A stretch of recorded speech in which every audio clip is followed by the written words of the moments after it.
何かが春を呼んでる気がするぜ。これ行く気か？大丈夫、春についてこ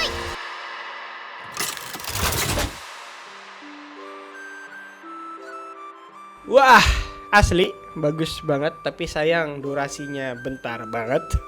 Ya hitungannya ini short movie sih, tapi dibawain dengan format anime ya.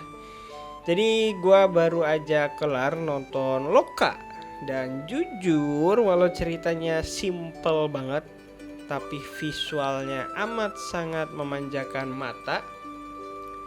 Apalagi di anime ini shoot-shootnya itu cakep-cakep, grafiknya juga khas kayak lukisan cat air gitu, gue suka.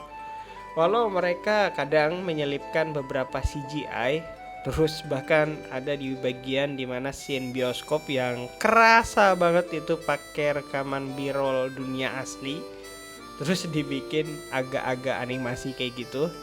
Tapi tenang aja, itu semua sama sekali nggak mengganggu kenyamanan mata untuk nonton anime ini. Nah, ngomongin anime ini ya, entah kenapa gue tuh selalu seneng kalau nemu anime yang approach kamera dan movement kameranya itu film banget lah ya, kayak anime ini. Dan jujur aja, gue pribadi itu jauh lebih menikmati visual yang model begini ketimbang anime yang grafiknya bagus banget, mentok full HD 8K gitu kan. Tapi saturasinya itu nusuk mata. Dan kadang komposisi shoot atau gambarnya juga malah aneh, nggak presisi dan lain-lain gitulah. Tapi ya emang sih itu kan ciri khasnya anime ya. Kenapa gue protes ya? Jadi ya itulah, itu tanggapan gue, opini gue. Bebas lah kalau kalian mau bantah, kalian lebih suka anime yang looknya film banget atau yang memang anime banget gitu. Balik ngomongin Loka, dari judulnya kita udah bisa nebak kalau ceritanya bakal fokus ke sebuah lokomotif, atau lebih tepatnya kereta lokal ya.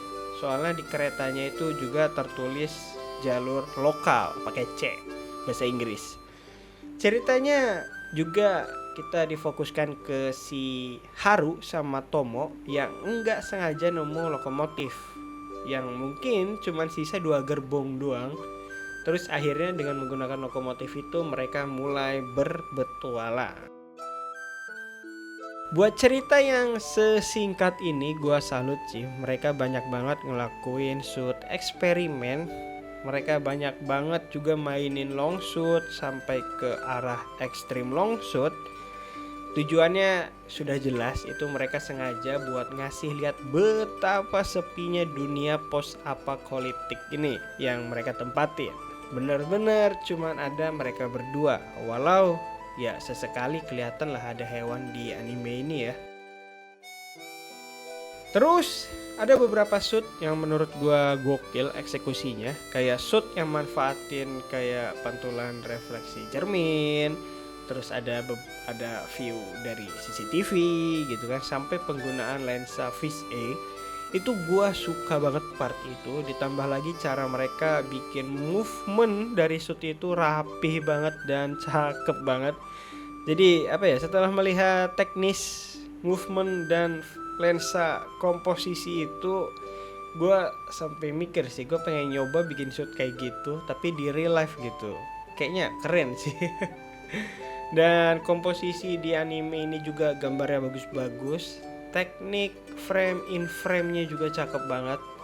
Malah ada satu shoot unik ya, mereka itu pakai dari dalam cangkir buat ngeliatin atap keretanya. Itu bagus posisinya, bahkan kita juga bisa merasakan tenggelam kena air ya. Sama satu lagi ada adegan timelapse nge-shoot langit, itu buat memperlihatkan jalur bintang yang muter-muter gitu. Itu apa ya namanya ya, gua agak lupa sih. Tapi kalau kita membuat timelapse ngerekam bintang, itu bakal muter bintangnya untuk memperlihatkan kalau kita mengorbit. Ya asli itu sebenarnya keren banget, tapi gua agak lupa namanya. Terus buat audionya, musiknya nyaman banget, khas banget, vibes ala-ala Slice of Life yang bikin relax. Seiyunya juga cocok banget ngisi suaranya. Terus karena kebanyakan shoot di anime ini tuh still ya atau statis, perpindahan tiap shootnya juga kerasa nyaman banget di mata, nggak bikin kaget, pacing editingnya juga bagus banget. Dan iya, paling itu aja sih, anime ini juga singkat. Jadi anime ini bakal gue masukin ke dalam planet A gua, cukup gue rekomendasiin karena bagus. Walau menurut gue belum terlalu bagus banget sih buat naik ke tier S ya. Nah, sebelum closing, mungkin ini agak spoiler dikit, jadi spoiler warning. Di post credit scene itu kan tiba-tiba ada dua anak lagi yang kembali menemuin kereta ini. Ini sebenarnya nimbulin pertanyaan di kepala gua, apakah Haru sama Tomo ninggalin kereta itu di tengah hutan gara-gara batu baranya habis gitu kan, atau emang mereka berdua sudah meninggal gitu. Terus untuk happy endingnya lah ya, atau mikir serunya aja, mungkin ada juga Haru sama Tomo itu lagi berpetualang di daerah sekitar hutan situ. Terus nanti mereka bakal ketemu dua anak baru ini dan akhirnya mereka berpetualang bareng berempat, siapa yang tahu kan. Menurut kalian lebih baik yang mana tuh? Dan di akhir sebagai rekomendasi seperti biasa, buat kalian yang suka cerita model kayak gini, kalian bisa nonton anime Shoujo Sumatsu Ryoko. Terus juga ada Sumatsu Touring. Gua pribadi emang belum nonton judul yang ini ya, tapi gua yakin ceritanya pasti sama. Dan next mungkin gua bakal tonton animenya.